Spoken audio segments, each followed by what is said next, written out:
उसमें लग जाते।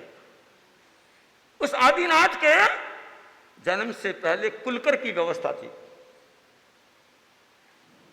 जैन धर्म बताया गया है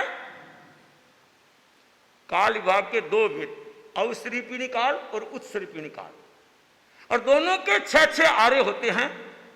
तीसरे आरे के अंत में तीर्थंकर पैदा होते हैं और चौथे आरे समाप्त से पहले पहले बस संपन्न। जैसे सूर्योदय होता है, कल दिन भर उदित रहे, आज मेरा शाम को होमवर्क करना है, शाम को आज मेरे घर में पिकनिक का कार्यक्रम है, तुम्हारा हो तो हो, वो तो समय पर सूर्य जाता है, समय बदल जाता है। तो काल विभाग ऐसा है, उस काल विभाग चौथे आरे के अंत तक तीर्थंकर है। तो तीसरे आरे अब उनका जन्म हुआ और तो उस समय खुशियों का तो पार नहीं रहा, परंतु कल वृक्ष ने फल देना बंद कर दिया। लोगों के अंदर में हाय त्राही मच गई, रोटी पानी के बिना बड़ी समस्या हो गई। नाभि ने योग्य समझ के और उसको राजा बना दिया कि सब तू ही संभाल, राजपाट तू ही संभाल। उसने कहा ठीक है। आदिनाथ,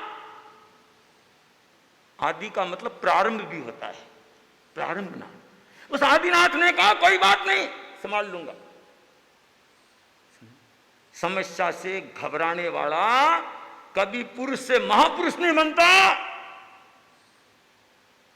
मोह तो खत्म हो जाता है, समस्या को देख करके दिमाग को स्वच्छ रखता है, समझे ना, उच्च चिंतन में लग जाता है, वो पुरुष से महापुरुष बन जाता है। उस समय लोग आए, बोला बड़ी समस्या हो गई, खाने को कुछ है ही नहीं। बोला कोई बात नहीं, धरती तो है। ये धरती को माँ बोलते हैं, यहाँ धरती माँ बोलते हैं, आकाश माँ बोलते हैं।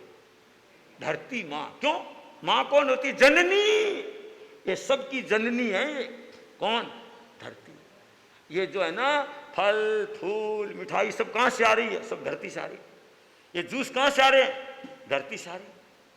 रसा सर्व रसा सदा, किंतु प्रकृति अनुसार कटुफल देता निम्ब तरु और मधुर सहकार।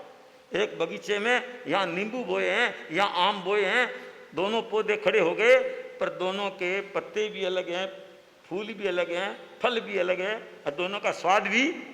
ये क्या हुआ कि जैसा बीज था वैसा आ गया। ये रसा सर्वसा, इसमें सब रस हैं। आपने कभी देखा होगा कि गन्ने की खेती भी दीवार पर नहीं करते हैं, आकाश पर नहीं करते, कहाँ करते हैं? जमीन में। और मिर्च की खेती भी जमीन में करते हैं, पर मिर्च में तो कड़वास आता है, गन्ने में मिठास आता है। इसका कारण क्या है? बीज के अनुसार खींच लेता है रस, अपने आप रस खींच लेता है, खींचाना नहीं पड़ता। गन्ने की खेती के लिए गुड़ सिंचन नहीं करना पड़ता, चीनी सिंचन नहीं करना पड़ता, अपने आप उसमें से मीठा रस आता है। तो उन्होंने सोचा कोई बात नहीं, घबराना क्या है। चिंतन किया, चिंतन करके लोगों को प्रतिबोध दिया कि देखो कोई बात नहीं, कल्प वृक्षों के फल नहीं आ रहे हैं, परंतु सब खदान यही है धरती, थोड़ी खेती करो। खेती क्या होती है? अरे घर में पशु तो हैं, उन पशुओं के साथ हल जोतो, जुताई करो, क्योंकि साधु नहीं बने तो गृहस्थ थे। उन्होंने उपदेश दिया 3 बात का, अस्सी मस्सी और कृषि।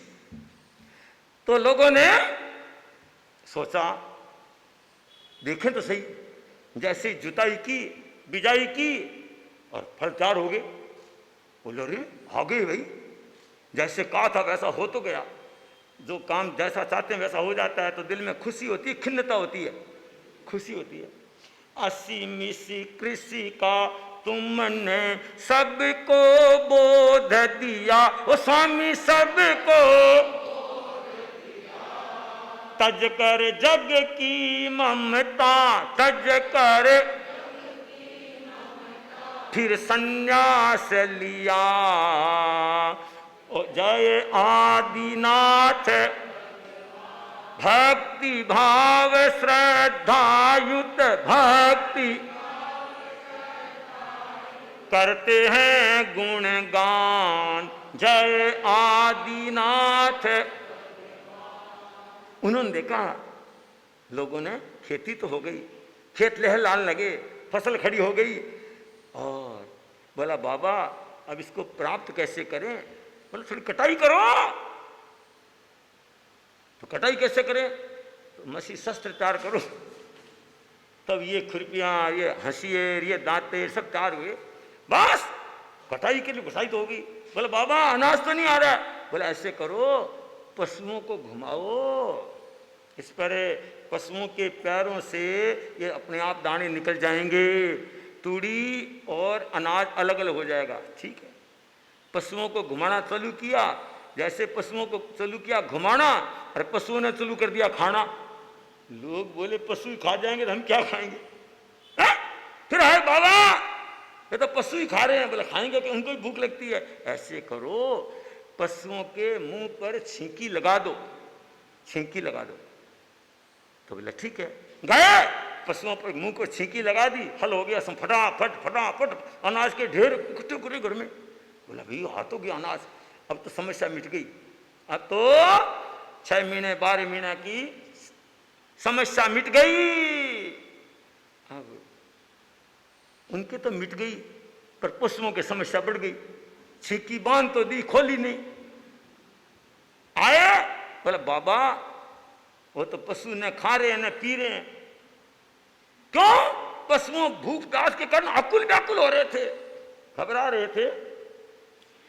बंधी बैल मुख छींकी 12 घंटे तक, स्वामी 12 घंटे अंतराय, फिर देखो अंतराय, महीनों महीनों तक जय आदिनाथ।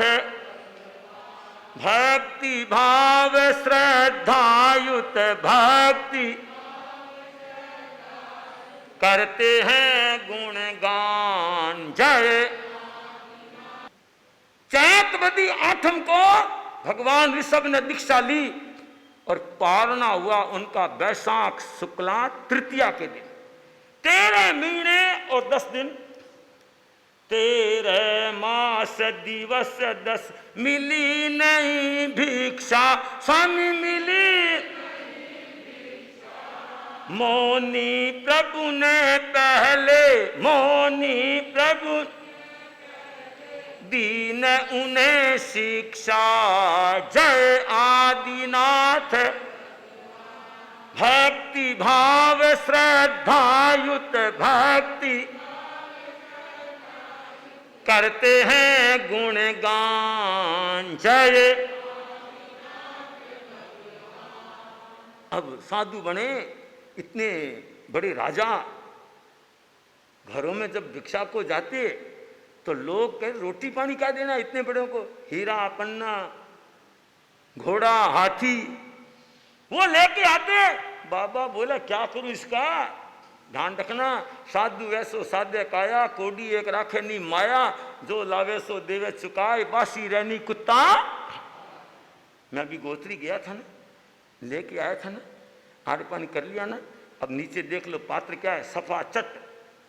फिर दोपहर को चाहिए तो ले आएंगे फटाफट। ये साधुपने का सार लाला के इकट्ठे करो बेकार है। हम तो इतनी लाते हैं जितनी आवश्यकता है। मुझे बहुत गौरव है, बहुत खुशी है। अस्वर तन गज आदि प्रभु को बहराते, ओ स्वामी प्रभु को बहराते। क्या करते प्रभु उनका, क्या करते,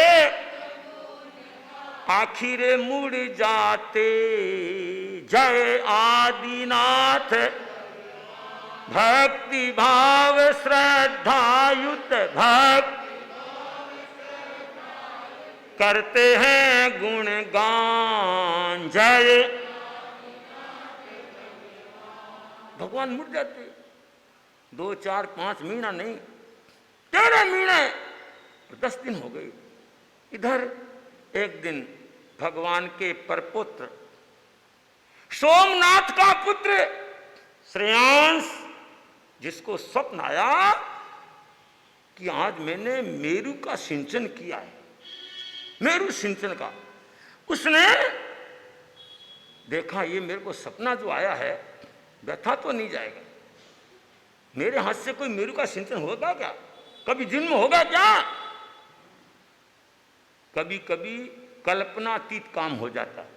मुझे बहुत खुशी है कि उस ऋषभ की इतनी क्षमता, इतनी शक्ति, उसने ध्वनि रमा दी और 4000 चेले वो सब घबरा गए, छटपटा के दौड़ गए।